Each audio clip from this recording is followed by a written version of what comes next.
Good evening, Mayor Baraka and Congressman Frank. I am John Schreiber. I'm unelected CEO of NJPAC. I'm happy that you're all here today. As many of you know, Congressman Frank started his life in Bayonne, New Jersey.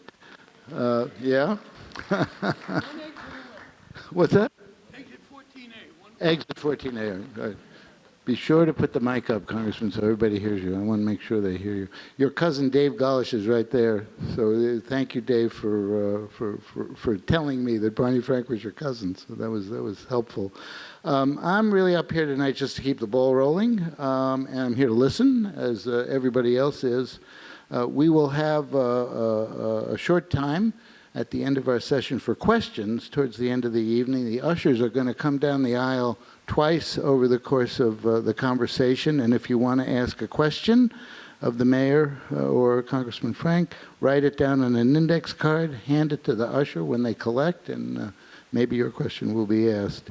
So, to begin, Mr. Mayor, Congressman Frank, the two of you are encyclopedias of information about what is or should be important to us as Americans. My job tonight is to encourage you not only to share your opinions, but to educate us. So I'm going to keep the questions short so that you have all the room you need and deserve to talk about the issues. So, number one, there's a small news item that went over the wires a few hours ago. President Trump will be or has been indicted. Mayor, what's your take? Well, you know, I think he made his bed, but ultimately I just think it's a distraction. And I think that his presidency itself was a distraction. And while those things were happening, while we were focused on him, they were taking away people's voting rights, plugging all the federal judges, Supreme Court judges. They were playing the long game while we were playing the short media game. And now we are in such a hole that we have to dig ourselves out of and are struggling with each other to figure out what is the right way to even do that. You know, the states have become, you know, this whole states' rights thing, the idea that you're taking women's ability to choose what they have to do with their own bodies and health care is important. But even beyond that, just giving the states the authority. So now all over the country, wherever you go, you can, in some places you can't read Toni Morrison, in some places you can. Some places you can go and get health care and abortion, in some places you can't. I mean, it's just like in two different countries, you allowing these right-wing governors to have a say-so over too much, the states' rights thing. So I think all of that stuff happened while we were all enthralled with Donald Trump and his merrymaking, you know. And I think that it was a plan to do that. And, you know, he's outlived his usefulness even to the right wing. And so at this point, they're at odds with him. The show is over. They've done what they needed to do, and they're marching forward with it. So, I mean, ultimately, whatever happens to him happens. But I think our problems are going to continue even if he's indicted or even arrested. I agree with what the mayor said, and I would just add a couple of additional points. First of all, there are two issues that have to be separated when we talk about whether or not he should have been indicted. The most important one, and I'm glad this has been settled, and it's interesting, people have stopped arguing that because he had been president, he's immune from the criminal process. There were people arguing that. There was, in fact, a memorandum issued by the Bush Justice Department that said, you can't indict a president. I've read that memorandum. There is zero in the Constitution that says that. And by the way, it is clear that you can indict a vice president because Spiro Agnew was indicted and convicted. And so this argument that presidents are somehow above the law, I'm glad that's set aside. As to the specifics of the indictment, I'm ambivalent. But I do welcome the political effect of it, because I think the political effect of this is that Donald Trump is likelier to be the nominee than Ron DeSantis. And I believe Trump will be easier to beat. In fact, I think one of the people most upset by this was DeSantis, because this gives Trump a kind of edge over him in the internal Republican primary. I don't think it helps at all in November. I don't think it'll have much effect one way or the other. Marginally, it might hurt. But I think it enhances Trump vis-a-vis DeSantis.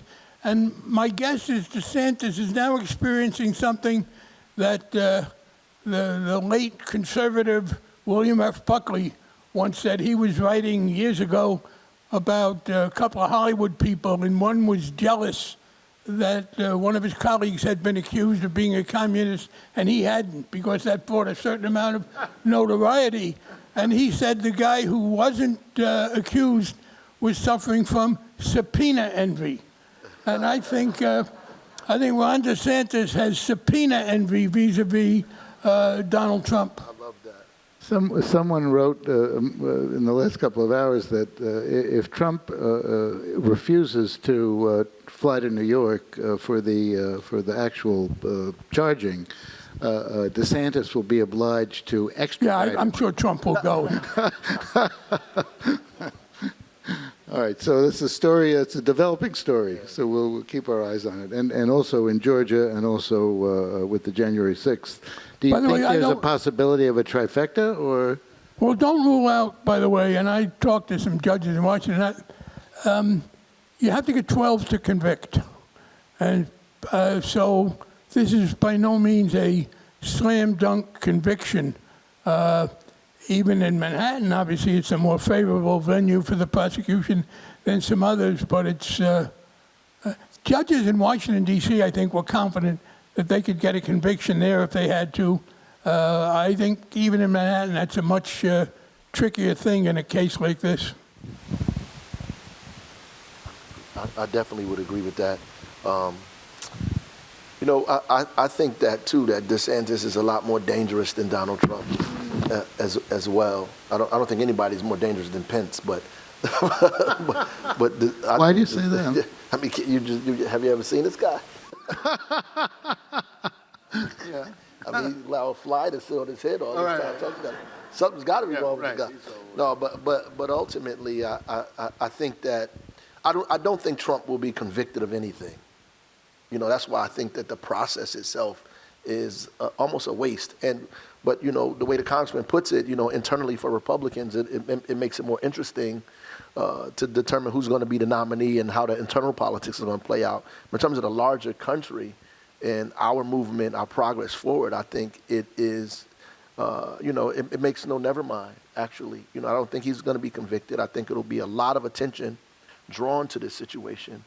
And in the meantime, they'll be continuing to do what they've been doing. Okay. So we called this evening a conversation with two progressives, and both of you signed off on that language. So I'm assuming that was okay with you. So the question, worse, yeah, believe me, right? Yeah. So the question is, what does it mean to be a progressive today, and what is the health of the progressive agenda in this country? So, Mayor, can you start? Well, it's interesting. I mean,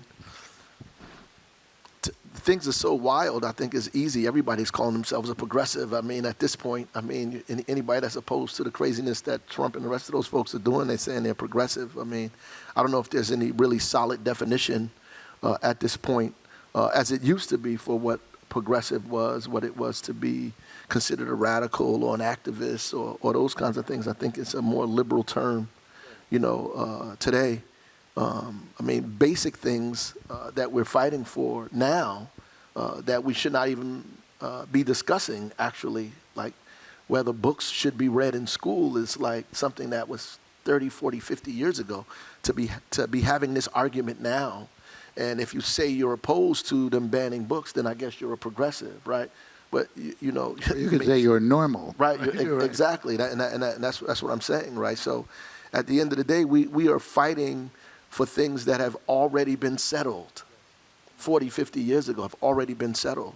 Roe v. Wade already settled. All these things have already been settled, so we're fighting to gain ground back, right? And so because of that, I think it's more liberal, the term, to be progressive. And I think that we've allowed these folks to define what that is as opposed to defining it for us. Like, people are so afraid of being called woke, they're running away from it. But I always tell people, well, what's the opposite of being woke? It's sleep. Like, I don't understand. Like, I don't get, like, you want to be sleep as opposed to woke, which really means that you're conscious, that you're aware of what's happening.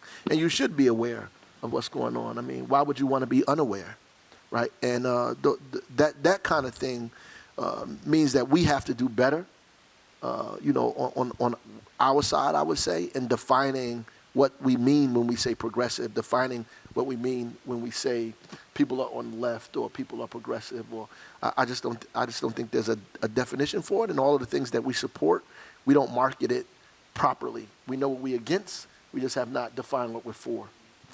Would you say, Congressman, that today's progressive 50 years ago was liberal? Yeah, it's been an interesting terminological shift.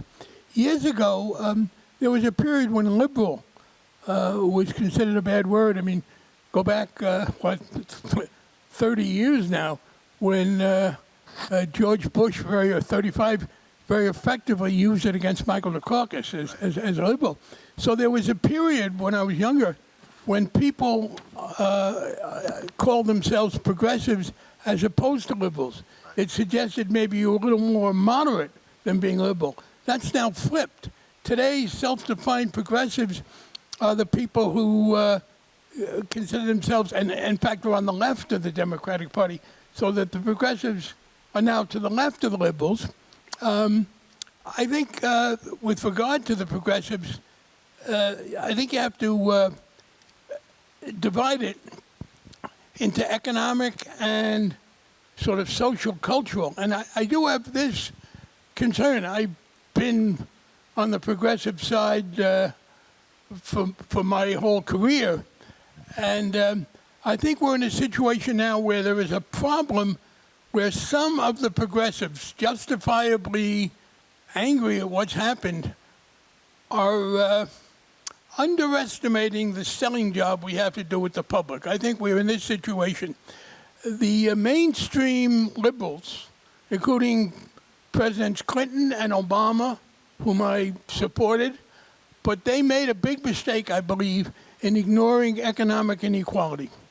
You know, for a long time, in the post-war period, the American economy performed well for all white guys. I mean, obviously there were problems for people who weren't, but economically, the increased wealth was fairly well shared. And then by the 80s, that changed.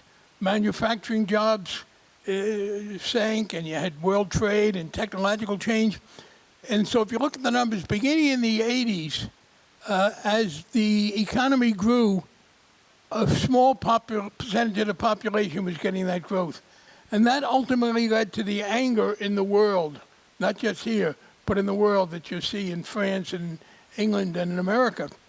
And and then what happened was, finally, I believe, mainstream liberals understood that. And so when people saw Donald Trump getting elected, or Le Pen in France, or other people, they said, okay, we better do some things that make for more equality. The problem was, and many people were frustrated, how come working class white guys vote for those people who are against raising the minimum wage, who are against expanding health care? That is, why are these white working class people voting against their own interests? And I think the answer is they were so angry at the misallocation that they became convinced the government was against them. And our job then became not just to advocate programs that would diminish inequality, but we were in a vicious cycle.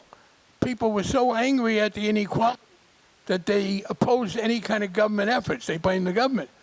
The more that they frustrated the government, the angrier they got, because inequality got worse. And the question is how to break that cycle, and we've been working on that. My concern about some of my progressive friends is that they underestimate that anger.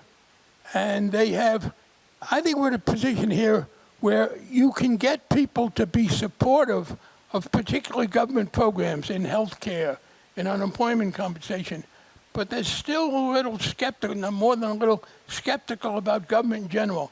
And I think the progressives, some of them, have made the mistake of pushing too far.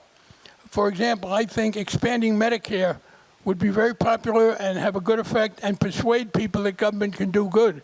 But Medicare for all, abolishing their private insurance, scared them.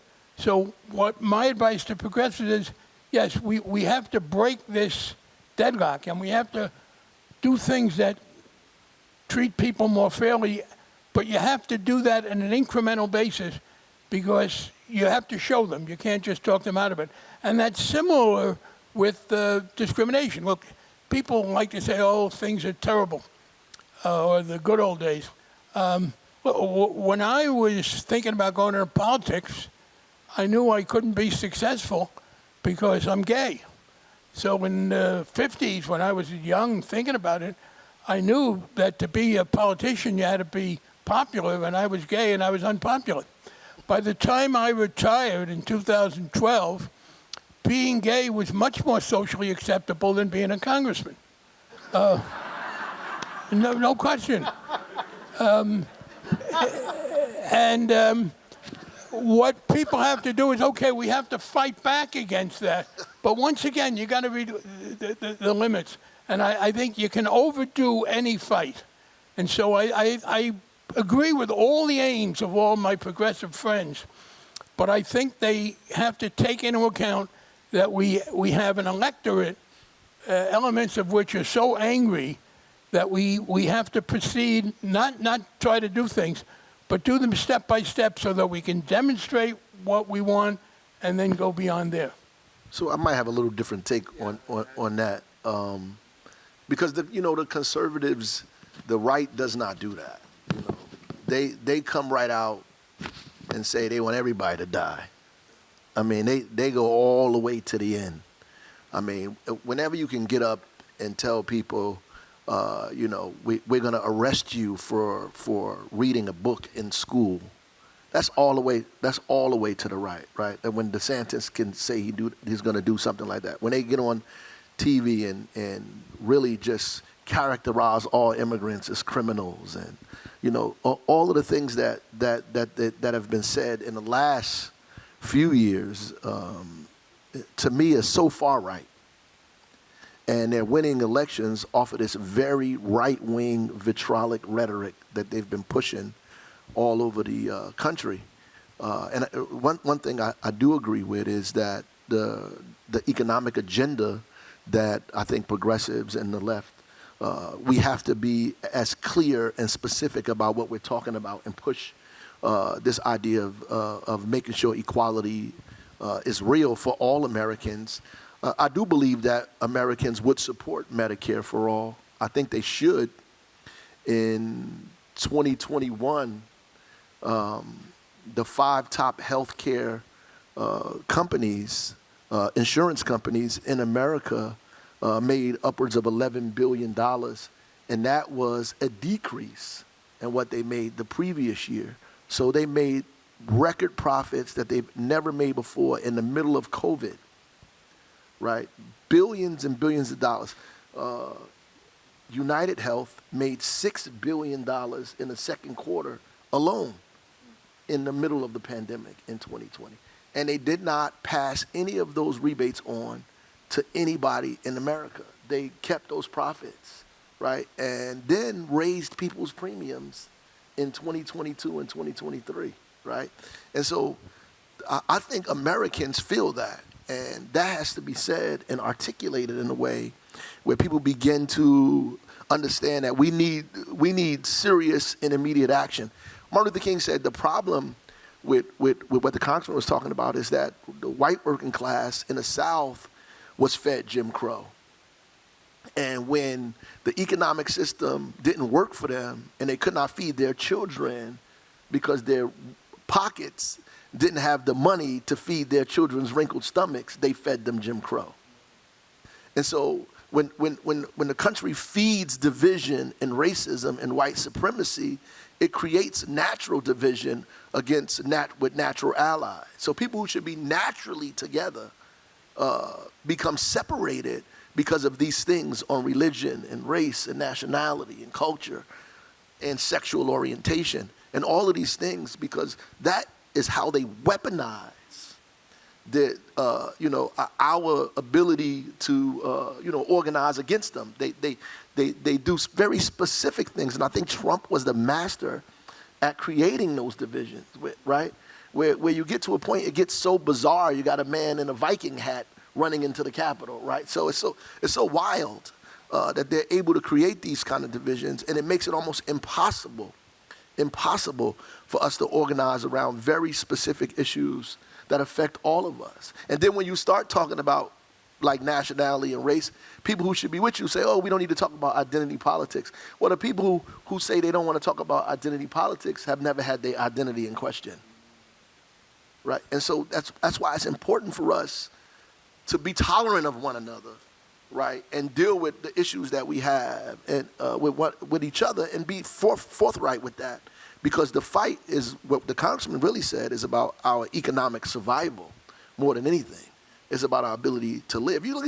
People can't put gas in their tank, and these people are making billions, making billions, even trillions of dollars. The wealthy are getting more wealthy in this crisis for various reasons. And I know you may ask about that, so I don't want to go too far.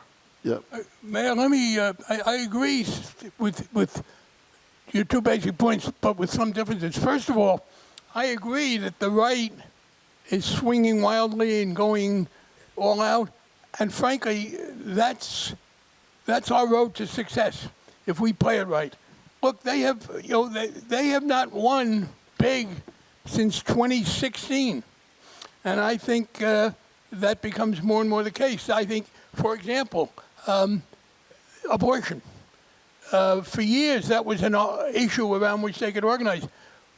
By the time you start banning the morning after pill, you're in 20% territory in America, and what's happened is we're winning on that. Interesting.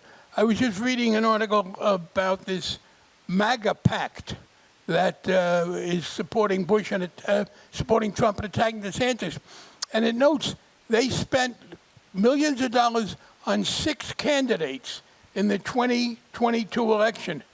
5 of them lost. The only one that won was Vance in Ohio, and he won narrowly. So I think if we play it right, we benefit from their extremism. And then the question is, how do you play it right? I am for Medicare for all, they have been. But I don't think you can get there by doing it in one bill when a lot of people are still with private insurance. The way to do it, I believe, is to year by year do Medicare for more, not yet for all, for some. Let's extend it to 60. Let's. You've already seen states, North Carolina just did it, where the right wingers had to give in and accept the Obamacare for lower income people. So yes, I want to get to the point where medical care is universal, but the way to do that, I believe, is to expand it in ways that have more and more people see what a good thing it is. And so that's I agree we can get there, but I think if we do these things, one of the arguments that people make when you're trying to make any kind of reform is, oh, that's the slippery slope, and my answer is, you know what? What you're saying is if we do this, it's going to lead to more, but that's only if it's popular. And in fact, the slippery slope is our friend. As we do some of these things, it becomes clear that they have value. So I agree as to the goal. But given the anger that was out there and the skepticism some people have about government, I think we have to demonstrate in increments. Always go forward, but you may have to do it piece by piece in some cases. And at some point, I think you will have the general recognition.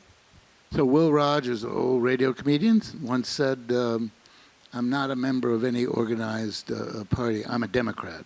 Right. Right. So The Democrats are much more united than the Republicans. Now, that was partly because... talking to Mike. Go. Mike. we had the southern races, so the Democrats were badly split. But we lost them to the Republicans, by and large. And if you look at Congress today, the Democrats have been pretty united. I look at Nancy Pelosi and and Joe Biden and Chuck Schumer, what they were able to do in this past Congress with a fairly small majority was very impressive. Yeah, I would agree that the Democrats, the congressional Democrats, are together. I don't know about the New Jersey Democrats. We'll get to that later. Yeah. So I agree with you. I mean, I think with the legislation that was passed in the last Congress under Pelosi and Biden is extraordinary. It seems, though, that the Democrats have a problem in presentation. They have a problem in marketing and in getting the word out in the best possible way about the good work they've done. First.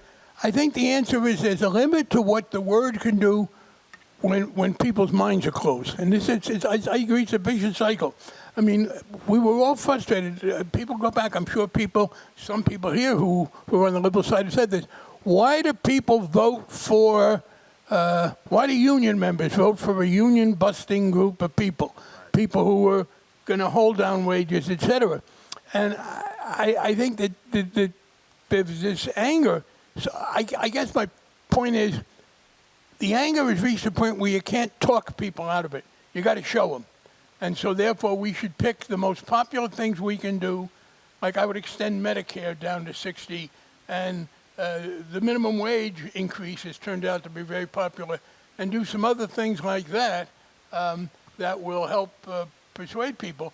But also I think we have to make clear too, and there's one of the misperceptions we have, is that there are no poor white people. The New York Times just had an article, and I thought they made a mistake. They talked about the outrageous fact that the state of Mississippi refuses to take advantage of the Medicaid provisions of Obamacare, and as a result, hospitals are closing in rural Mississippi.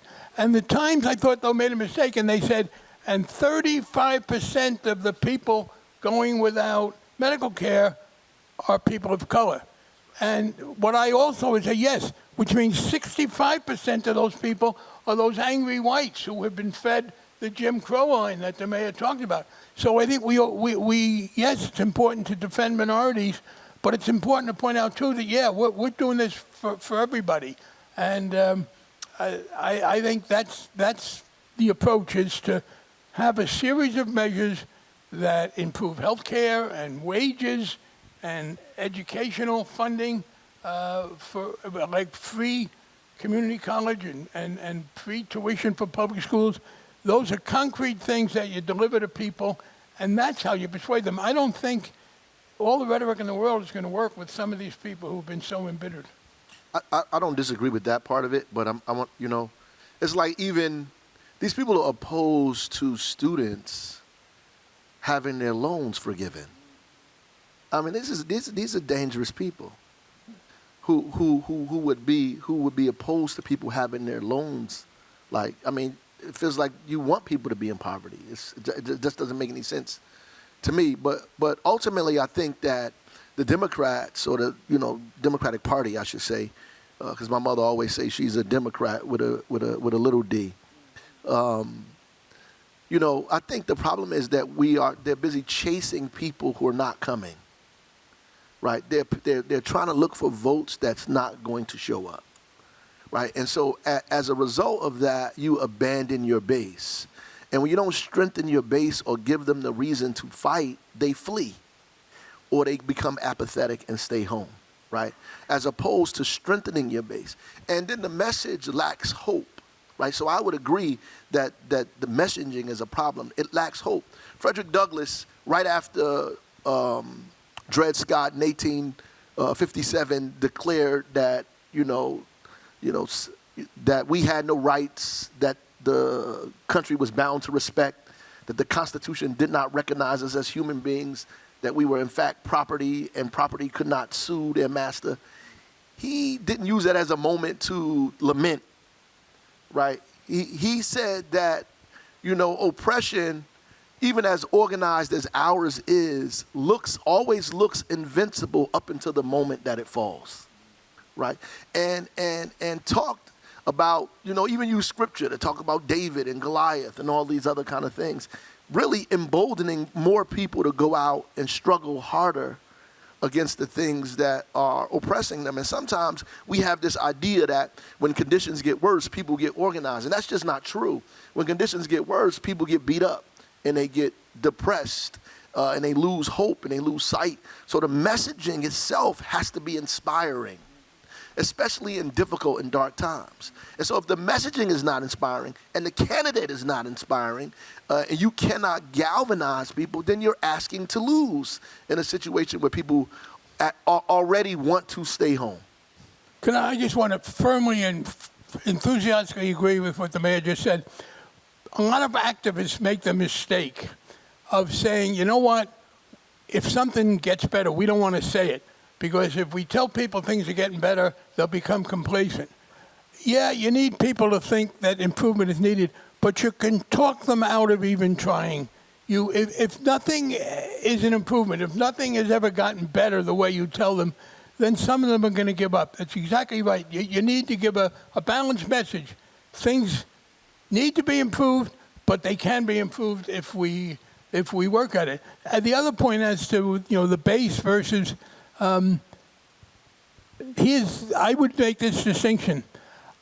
We should not give up on chasing those voters who we have lost because of economic inequality, because that's in everybody's interest. That's not a trade-off. That's for everybody. Yes, there is a limit to the extent to which you pursue people who have been guilty of prejudice, and you don't ease up on racism.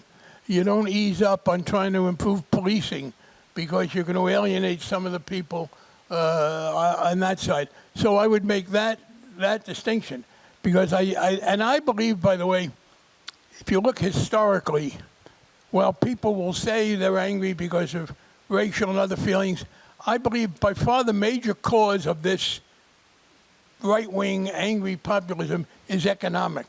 I'll give you an example. Immigration today, it's very unpopular, especially for non-whites. We did immigration 3 times in America as an issue post-war. The first time was in the 60s when the Congress and first Kennedy and then Johnson liberalized immigration, because immigration before that favored Scandinavians and Germans. It was oriented towards Northern Europeans.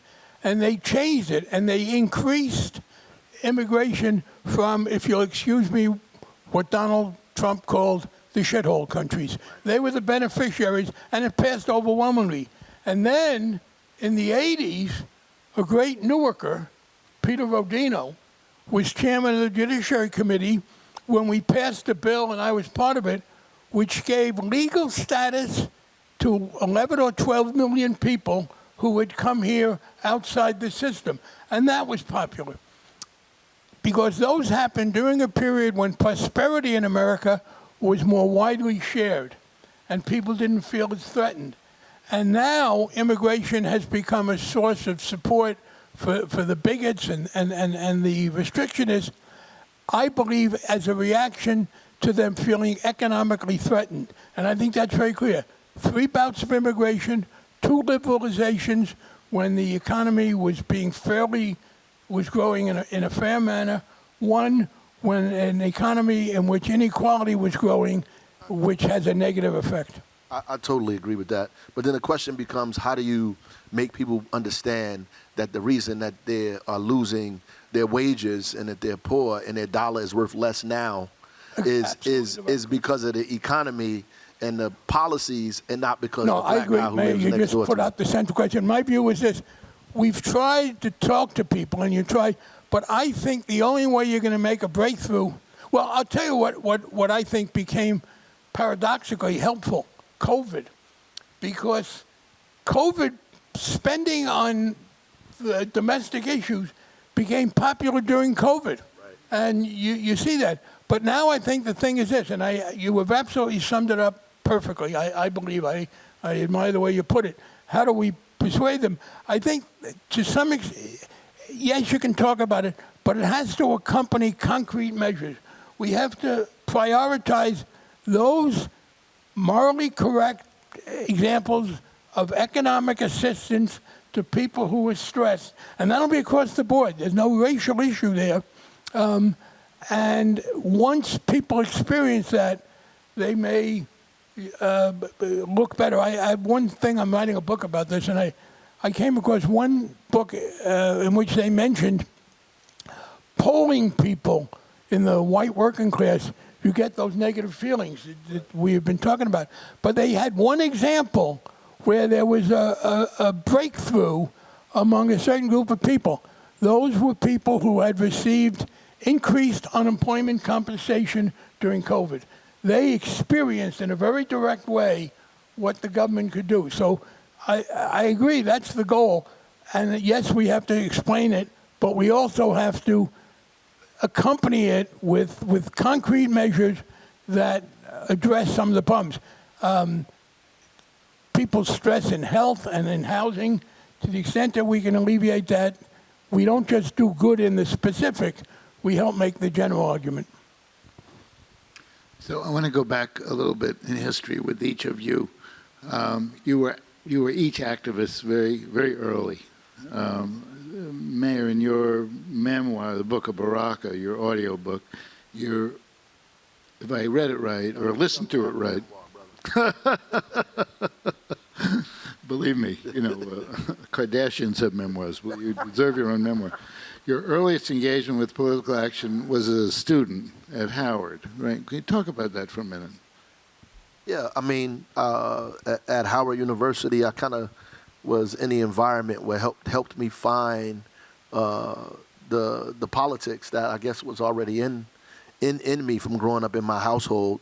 Being in that environment, around people who studied and thought about world politics and national politics and what we should be doing, in terms of particularly African Americans and our struggle historically in this country, and what our relationship was to everybody else in the world. And so it really threw me into a space. I was a part of a student organization then.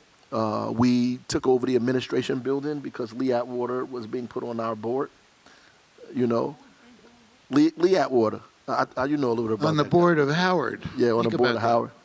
Yeah, not by white extremists either. by other folks, by moderate black folks. Put them on looking for revenue. Who will put the person who orchestrated the Willie Horton ad and all of this other kind of stuff, has a long, terrible history of anti-civil rights activity, on the board of trustees of Howard University, and even intimated that he was going to teach a few classes. So the students were in uproar, obviously, and they should have been, and so were some of the professors. So we sat in the administration building, and I think for 3 or 4 days, and I think that was like the foray into the kind of politics and activism, that activity itself. And after that, it just became more heightened for me, more specific in terms of what it is that I wanted to be engaged in, and it was a defining moment. And, after I graduated, I came back to Newark and got involved in public education and community activism here. So I just think it was a natural thing to happen. If it didn't happen during that situation, it may have happened in another way, but that was very dramatic. Congressman, you were part of the Summer Freedom Project in Mississippi in 1964. Right. How did you get engaged in that, and what was that experience like? Oh, it was extraordinary. I had met, when I was in college, a man named Alan Lowenstein, who was an incredible activist, tragically murdered at the age of 51.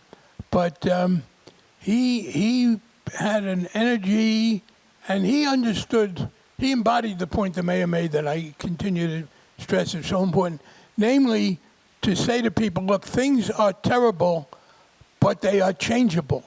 And you have to understand both, and you have to act on that, and he would lead the way and had a great political strategic sense. And he had been Actually, what happened with the 1963 project, he had taught at Yale and Stanford universities. And in 1963, a man with whom he had become very friendly, Aaron Henry, a pharmacist from Mississippi, an African-American pharmacist, ran for governor of Mississippi. And at a time when, of course, people don't fully remember or never knew, Mississippi was South Africa. I mean, it became a big advance in Mississippi when they allowed black police officers, but the law was that a black police officer could only arrest a black person, believe it or not. This is in America in the 60s. So he decided to help Aaron Henry, and they decided to get some volunteers to go down and campaign for him. And the volunteers, they were mostly white students from the North, white and black, and they were beaten up by the racists. And all of a sudden, people in the North started to notice. Mississippi was terrible, but you couldn't get any attention to the oppression that people were living under in Mississippi. But all of a sudden, there were stories in local newspapers about these college students from Ohio and Illinois and Montana, et cetera, who were being beaten up. So the leadership in Mississippi, the black leadership, you know what? Let's get more of this. This is the way that we can break through. This is the way we can show people in the North that we're not kidding about this terrible stuff. And of course, that came to a head when 3 volunteers were murdered in early '64, Cheney, Schwerner, and Goodman. Goodman as in Bergdorf Goodman, by the way, from that family. And so they then decided, okay, this works, and let's do a massive infusion of people from the North, including a lot of white people, because that's the way we're going to break through this silence that has protected the racists in Mississippi and allowed them to be so oppressive.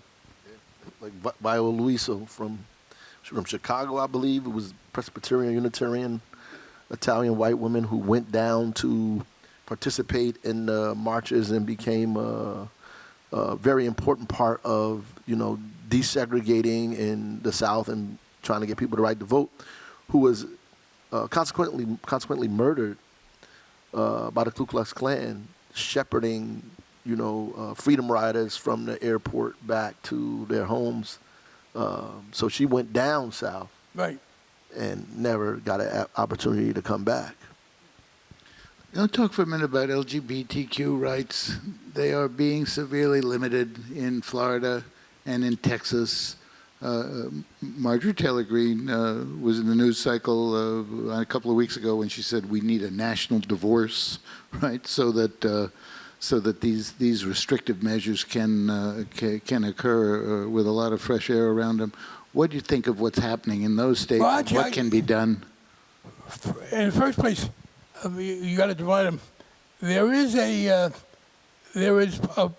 series of problems with people who are transgender.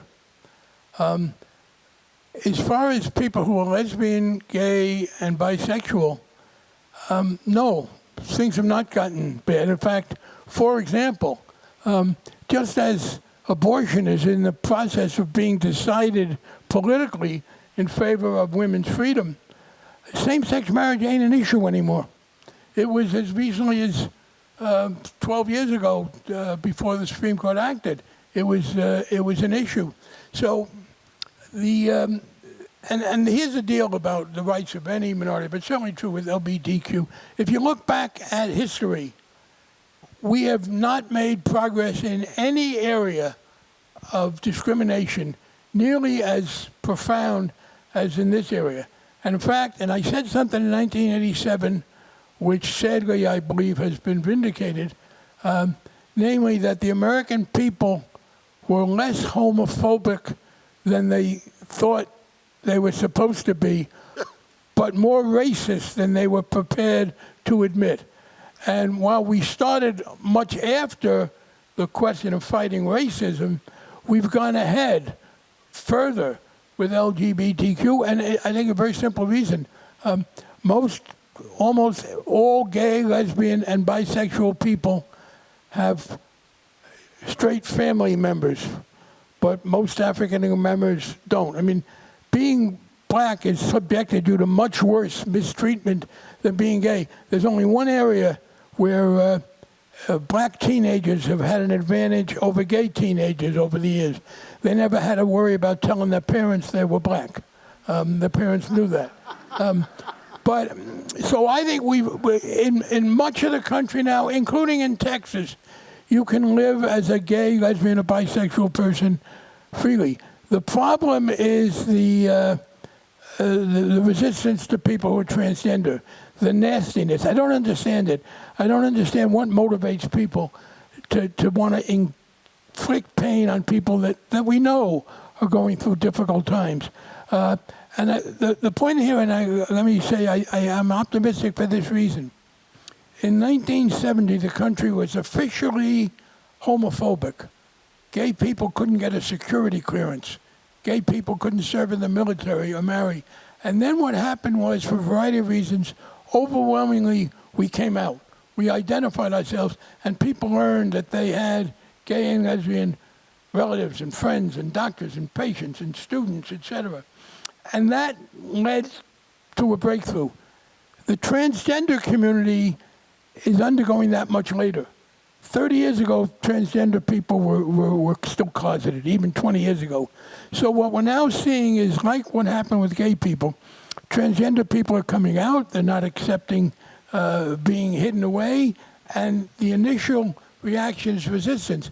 But I believe we are making progress there, and I think as people become more familiar with transgender, as they lose their surprise or bewilderment, I think we'll make progress there too. And in most of the country, where most of the population lives, it's not a problem. It is still a problem in a few places. DeSantis is obviously trying that, but I think people are fighting back effectively.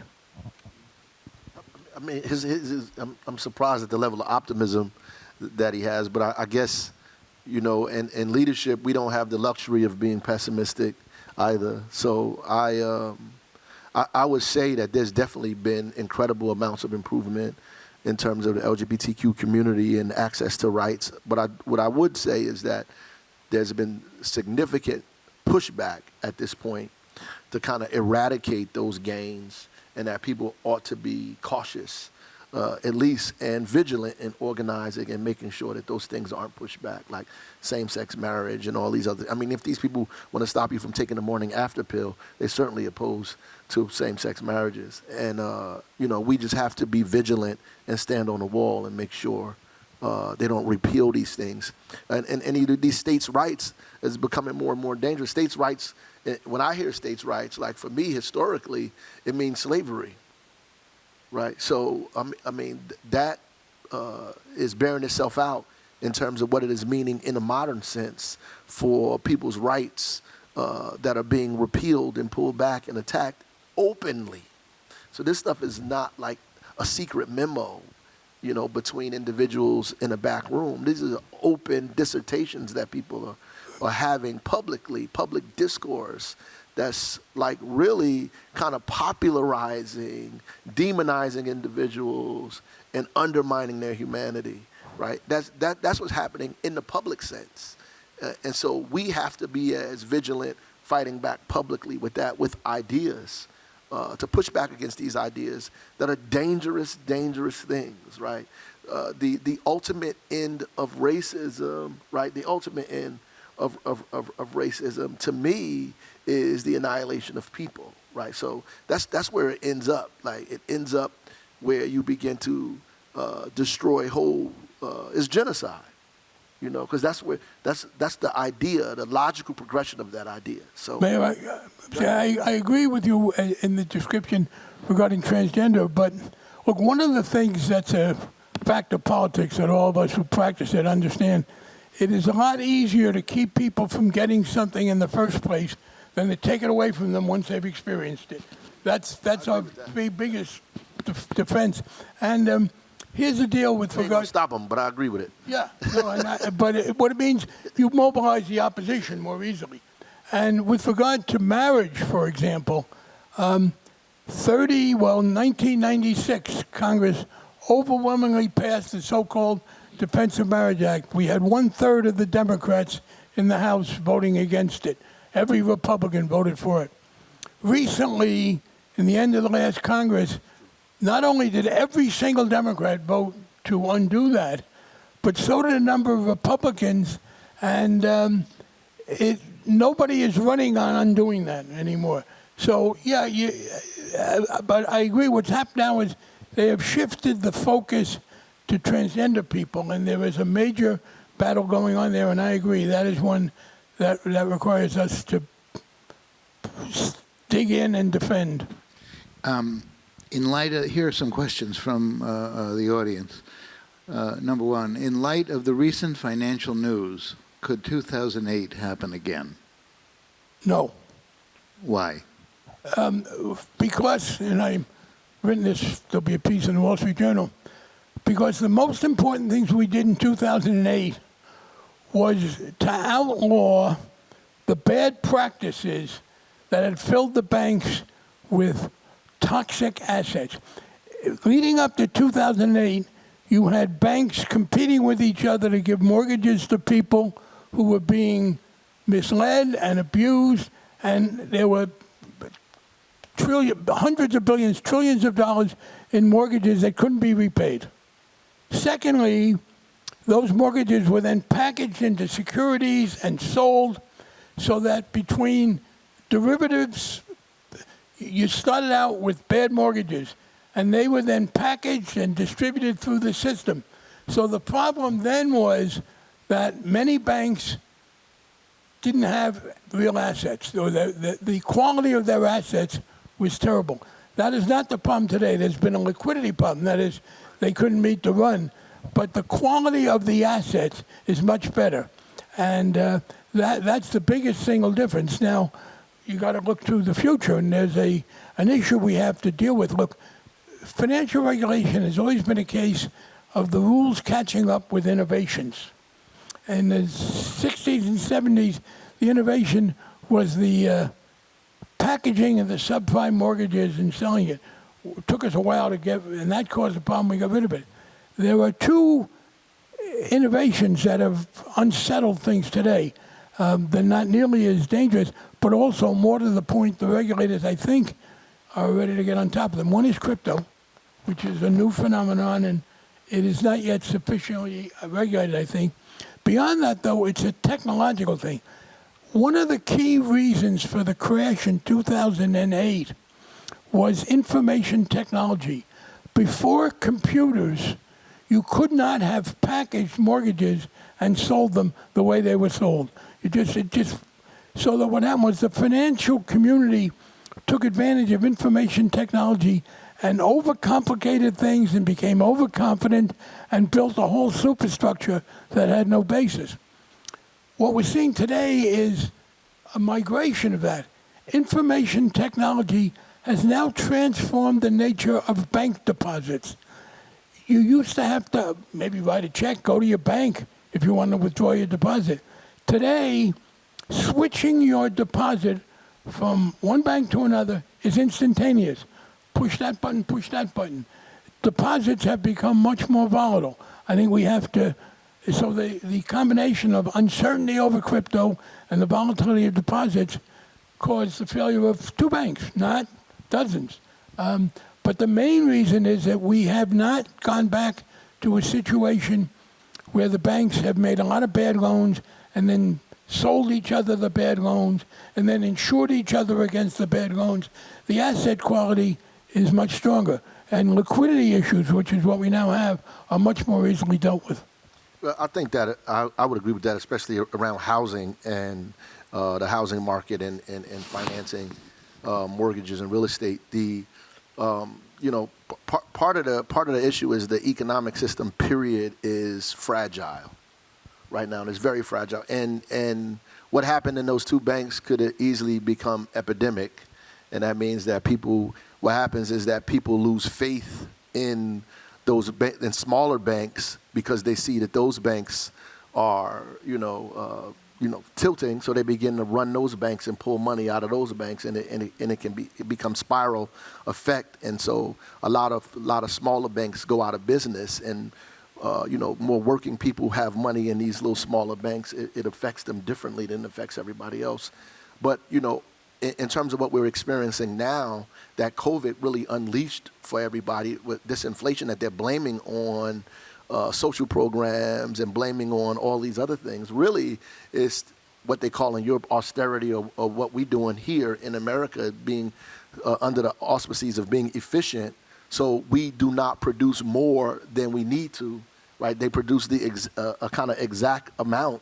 And when we're in a crisis, we don't have enough. The example is this whole fight over how many beds should exist in healthcare systems, right? So we're cutting back on beds because we have a financial model that suggests we make more profit if we have a smaller number of beds. And so we have a crisis where we need more beds and we don't have a reserve there. And so people are dying because they can't get into the hospital because we don't have enough beds because we already cut that. And in the kind of globalized economy, the neoliberal economy, that concept is happening with all of the products that we see around the world, right? And we get these supply chain issues where, like, the insurance companies made so much money because people weren't going to the hospital, right? But they still were paying, right? And so they didn't have to pay out to the hospital. They kept those profits, and they didn't invest those profits back in the economy. They invested in their pocket, right? And that's what's happening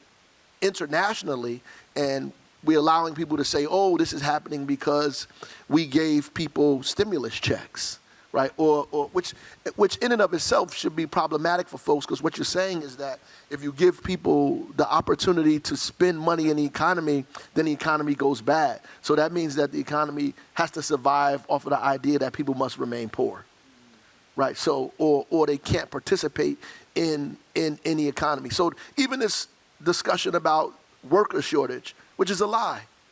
There is no worker shortage. There's a disinvestment in communities. There's a whole bunch of communities of people who can work, who have been disinvested in for decades. And now that we need them to work, they can't because they don't have the skills or the training to do so because we locked them out of the economy. Millions of women, millions of people of color, all over the nation who can engage in the economy the way we need them to engage in the economy cannot now because they've been locked out. So now we say, oh, there's a worker shortage. No, there's not a worker shortage. There's a shortage of people who were allowed to be in the workforce. But there's millions of Americans that could participate in the workforce who cannot because we have not allowed them to. That's why I think the economy is fragile. And until we deal with this inequity, it's always going to be fragile. And we have to deal with it very openly and quickly as much as we can. And as the congressman say, incrementally, but we have to make sure we take big chunks out of it as we move forward because the way things are going now, it's becoming more and more desperate. If gas prices increase, inflation increases, which I think is a man-made event.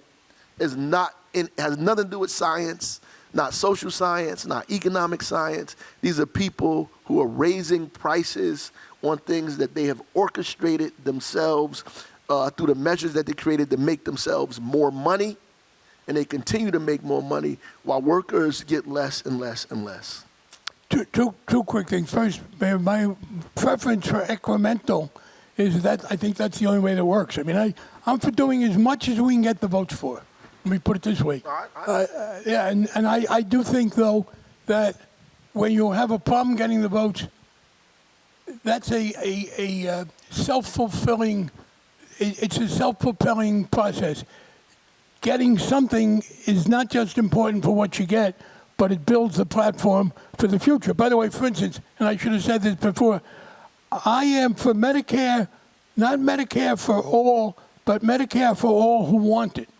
That is, rather than say to people, you can't have private insurance anymore, I want to say, hey, you want into Medicare? Here, pay your way in, what we call the public option. I think within 10 years, they will migrate. The other thing I just wanted to underline again, we do have this problem of the smaller banks. Just to underline, to sum up the difference between now and 2008. In 2008, a lot of financial institutions didn't have any money. They had obligations without the money to pay it back. AIG had to get $160 billion from the Federal Reserve because they had promised to pay off on mortgages that weren't paying off and didn't have the money to do it. The problem today is not a lack of assets. It's the problem of people getting nervous and pulling out the deposits, liquidity. So there were two things that the regulators did. First, they set up a facility that we had authorized in 2010 so that a bank which is facing a run but is not in trouble, it's not insolvent, it does have the assets, they can borrow money from the Federal Reserve to meet that run on the deposits, and as they meet it, then it stops. And secondly, they guaranteed the deposits above 250 for the banks that are in trouble. They haven't said they're going to do that for others, but that does help relieve the pressure because people think, well, they're not going to do it for all banks, but if a bank gets in trouble now because of liquidity runs on the bank, one, they can borrow money from the Federal Reserve, and two, there's the possibility the deposits will be protected so people won't have to withdraw. We have a couple of minutes left. This is a question for the mayor, and I believe it likely comes from a Newarker. Here it is. Beyond voting, which is important for all of us to do, what do you need us to do as members of the community to help you do your job? What are your expectations of us? Wow. It's a great question. I hope I have the answer for it. No, I mean, ultimately, I think voting is just like the first part of participating in democracy. And if they don't even want you to vote, I mean, you can't even participate in a rudimentary level. I think it's the first step. Being engaged is what we want people to do, to understand what's happening politically, what's happening economically in the city, in the state, in the country, and how we become more engaged in that and getting our friends and our family to become more engaged and organize them as well. And we have to participate. So the idea that this is happening to this person and not me, we have to get rid of that and understand that because it's happening to them, it's happening to me. And it's important for us to be engaged in all levels of government. Even if you support something I do or don't support it, you should be engaged to tell me that ain't the right thing that you should be doing, right? But ultimately, we have to be engaged. And I would say what my mother would say, no investigation, no right to speak. And that means that we have to, when we come to the stage, when we come up to these places and get engaged, that we make sure that we are astute on the issues that we're talking about so that we can move the needle forward. That's important for all of us. I mean, when people stay home, when you don't vote, when you're not engaged, when you don't participate, you basically hand politics over to politicians. And then you create this distrust that the congressman has been talking about all night. Because the only people that are making the decisions are the 3 or 4 people that are elected in these offices. And sometimes you don't even know these people. You elected people because they're on the right line. And that you know, I told John before we got in here, New Jersey has its own particular form of politics. You know, we got our own electoral college going on in New Jersey. But at the end of the day, most people vote for people who vote for people, right? So we are electing people who choose for us, and we're not engaged. Then we get upset when our issues and the things that we want are not on the table, but we didn't demand that or expect that up front. We gave something without getting something in return. So the expectation is high for you, but you didn't do what you were supposed to do on the front end. Like raise the issues, be engaged. By the way, New Jersey, when I was growing up, was very much like the undemocratic aspects of the federal government. You had one state senator per county, so that Essex County had the same number as, I don't know, 100, one of the small ones. And that was changed by the Supreme Court's decision called the one man, one vote in the 60s. So here's a question. I didn't know that, brother. Yeah. One state senator per county. One state senator per county. Question from the House. Who should the Democratic nominee for president be? No, I think this is a good ticket. I don't know what you think. That might be a journalist. It got to be be pretty good. That was NJ.com. Be careful. Should President Biden run again? What do you think? I think he's going to. And the fact is, one, if he didn't run, there is no obvious replacement. It's not like there is a better candidate who's clearly in the wings. He's going to run again, I believe. He has I think, a very solid record to run on. I hope he will not be opposed. One thing, by the way, people should understand. Every time since certainly 1908 that an incumbent president has been challenged seriously in his own party, he loses. It was inevitable. I mean, you cannot survive that. It happens, starting with Roosevelt against Taft in 08, Buchanan against Bush, Ted Kennedy against Jimmy Carter, even though I supported him. I, in retrospect, see that happens. Ronald Reagan against Gerald Ford. There's no way an incumbent president survives. In fact, the party loses.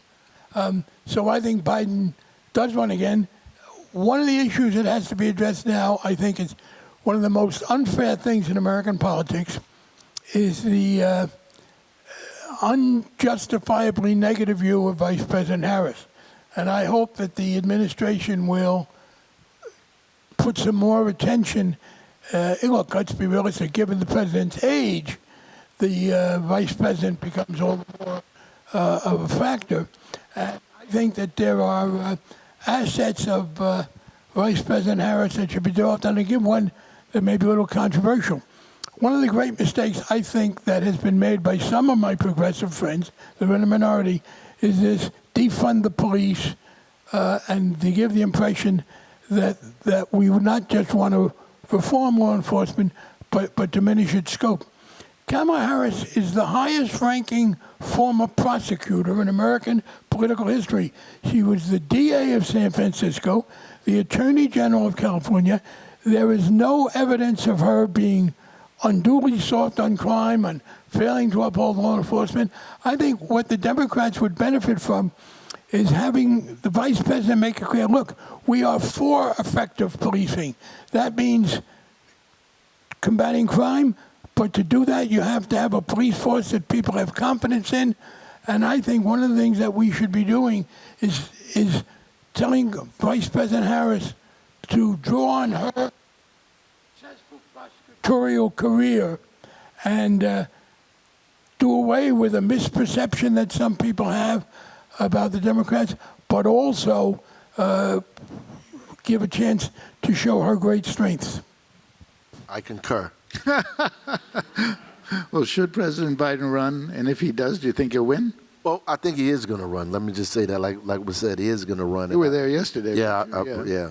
I was down in White House and on a hill and all of that. But I think he is going to run. I don't know what's going to stop him. Is an act of nature, and so I think the discussion is moot. You know, and I would agree with the congressman. There's no overpowering individual that people would want to be the president in my mind, other than what we have in the present sense. There are people who obviously they like, but I don't see anybody who stands out like that. Same like New Jersey, by the way. But at the end of the day, that is you know what I think, and I would say that he does have a hell of a record to run on. I mean, the things that he's accomplished with the Congress that he's accomplished with is amazing. I mean, and I think they're playing that, and the Democratic Party has not effectively talked about everything from stimulus checks to the ARP funding, to all of the things that happen in these cities that would have made cities lose police officers, firemen, city workers, state workers, county workers. We would be in dire straits if it were not for the bills that they were able to push through, the executive orders that he was able to do, send money right to municipalities to get things done that have never been done outside of CDBG and other entitlement funds. So that's We're the ones who funded them, not defunded them.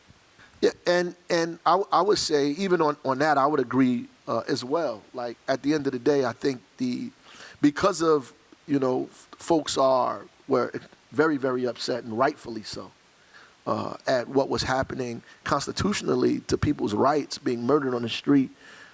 And still are, by the way. And we can't pass the George Floyd and Policing Act on a national level. Heck, we can't even pass nothing in New Jersey with a fully Democratic, legislature and governor. That's what makes people more, upset and opposed to what's happening.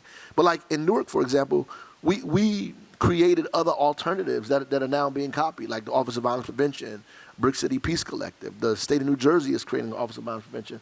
The White House is using the Newark Community Street Team to go around the country and support other organizations to create models like that. And while crime has risen in New Jersey as a whole, it is decreased in Newark, right? So, around the country we just had the National League of Cities come to Newark to talk to us specifically about crime and violence, constitutional policing, and reducing crime at the same time, because we've arrested less people, but we also have reductions, which means that there is no causal relationship between the number of arrests and the reduction of violence and crime in your community, right? Which means there are other things that are factors in there that have to be looked at, but because the discussion is always so black and white, cops and robbers, like we're 4-year-olds, we do not look at crime as public health. Right? And so we don't address it as public health. And I think the Democratic Party should address it as public health and say we're not taking resources from the police, we're adding resources to public safety by giving them mental health workers, by giving them outreach workers, by giving them all kinds of other things to support a robust public safety thing, or putting public back in public safety, because the police are not solely responsible for reducing violence and crime in the community. The community is, so you should empower them to do that. Absolutely right. Yeah. So, folks, we're past time. Please join me in thanking these two extraordinary and effective public servants. Yeah. Thank you, Congressman. Thank you, Mayor. I'm going to leave you all with other breaking news. On Monday, we will announce that Bob Woodward and Carl Bernstein will be at the Art Center on October 26th, and they're going to give a talk on the 50th anniversary of the Watergate break-in. So tickets go on sale first weekend. If you can come, would you introduce them? Yeah, that would be great. Exactly, right. Thank you both so much. How great to have you. Thanks. Good night, everybody.